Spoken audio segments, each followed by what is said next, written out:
ইনকেলাব মঞ্চের আহ্বায়ক শরীফ ওসমান হাদি মারা গেছেন। ইন্না লিল্লাহি ওয়া ইন্না ইলাইহি রাজিউন। বৃহস্পতিবার 18 ডিসেম্বর সিঙ্গাপুরের একটি হাসপাতালে তিনি শেষ নিঃশ্বাস ত্যাগ করেন। বৃহস্পতিবার রাত 9:45টায় ওসমান হাদির অফিসিয়াল ফেসবুক পেজে দেওয়া এক পোস্টে এ তথ্য নিশ্চিত করা হয়েছে।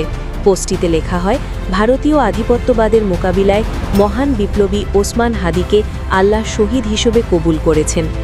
জুলাই অভ্যুত্থান এবং আওয়ামী লীগ নিষিদ্ধের আন্দোলনের মধ্য দিয়ে পরিচিতি পাওয়া হাদি ত্রয়োদশ সংসদ নির্বাচনে ঢাকা ৮ আসন থেকে স্বতন্ত্র প্রার্থী হওয়ার ঘোষণা দিয়েছিলেন।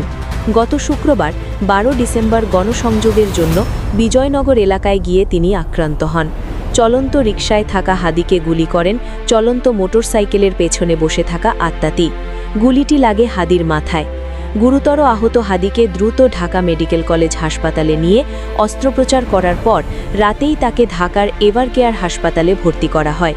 তার অবস্থা অত্যন্ত আশঙ্কাজনক বলে চিকিৎসকরা জানান। সোমবার দুপুরে এয়ার অ্যাম্বুলেন্সে করে হাদিকে সিঙ্গাপুরে নিয়ে যাওয়া হয়।